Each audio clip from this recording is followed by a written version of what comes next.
Russia's President Vladimir Putin has faced the most serious threat to his grip on power in his 23-year rule. A mercenary group that was responsible for major territorial gains for Russia has halted its advance on Moscow after declaring a rebellion against Vladimir Putin and the Kremlin.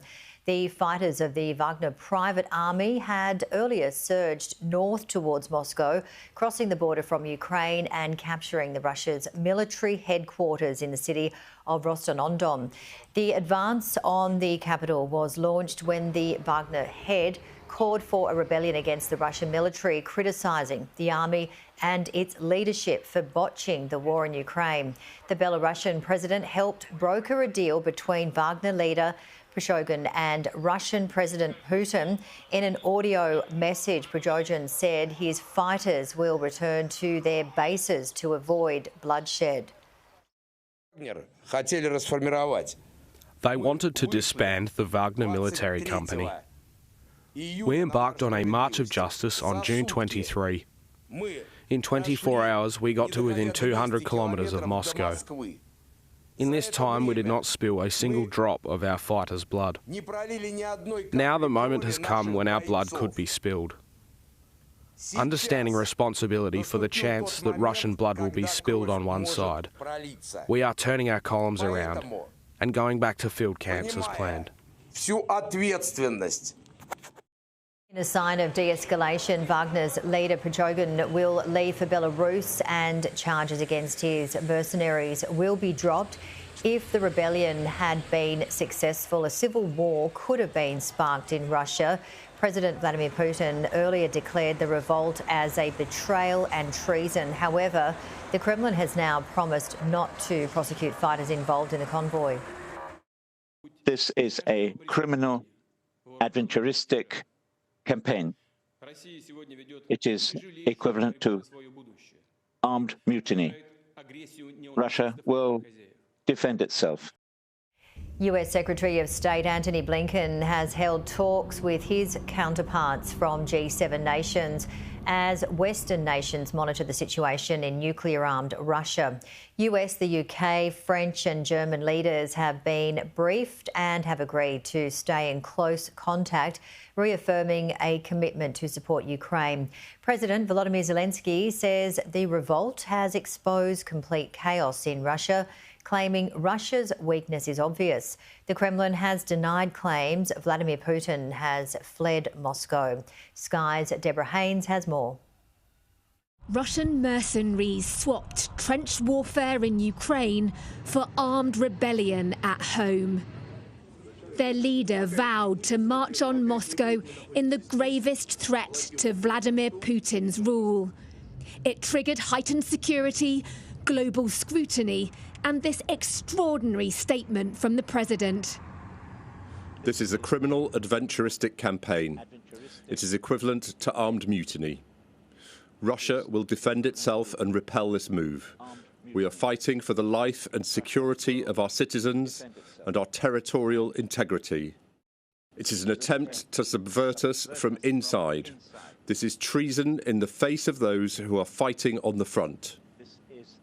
This is a stab in the back of our troops and the people of Russia. The uprising by the head of the Wagner mercenary group put the country on a knife edge. But with a convoy of his fighters closing in on Moscow, Yevgeny Prigozhin seemingly blinked. Wagner Company. They wanted to disband us. We started out on the March for Justice on the 23rd. In 24 hours, we reached within 200 kilometres of Moscow. Over that time, we didn't shed a single drop of our men's blood. Now, though, the time has come when blood might be shed. Therefore, mindful of the responsibility that Russian blood might be shed by one of the parties, we're turning our columns round and moving off in the opposite direction to the field camps, according to plan. The U-turn averted the prospect of internal warfare inside Russia for now. It marked the latest twist in a day of confrontation and confusion. Hours earlier, Wagner forces seized the city of Rostov-on-Don on Russia's southern border. The Wagner boss said he was seeking revenge after accusing Russian military chiefs of killing his men in Ukraine, even though they're fighting on the same side. We are in the military headquarters. Rostov's military sites are under the control of the Wagner fighters, including the airbase. Jets that leave for combat depart in normal mode. There are not any problems. In reality, this wasn't a problem, but a potential catastrophe for President Putin. An explosion shook a second city, while a missile just missed a military helicopter. In the chaos, an oil depot was set ablaze. The head of Wagner claimed Russian forces were targeting his men as they pushed towards Moscow. On the streets of the capital, there was a heightened security presence, but no sense of panic. Information is tightly controlled here, and loyalty to the president still strong. You know, we have to listen to Putin in this case and support him. I feel very negatively about Prigozhin, because no matter what happens, you can't go against the government. Against the president in a combat situation, he's a clear enemy. Ukraine and its Western allies watched the spectacle unfold, making their own interpretations. The man from the Kremlin is obviously very afraid and probably hiding somewhere, not showing himself. I am sure that he is no longer in Moscow. He calls somewhere and asks something. He knows what he is afraid of because he himself has created this threat. By nightfall, Wagner forces appeared to be making good on their word to withdraw. The Kremlin was also making peace, saying Prigozhin will no longer face criminal charges and instead will relocate to next-door Belarus. Whether it was all just theatre or a genuine threat to the state, one thing's certain: the drama in Russia is far from over. Deborah Haynes, Sky News.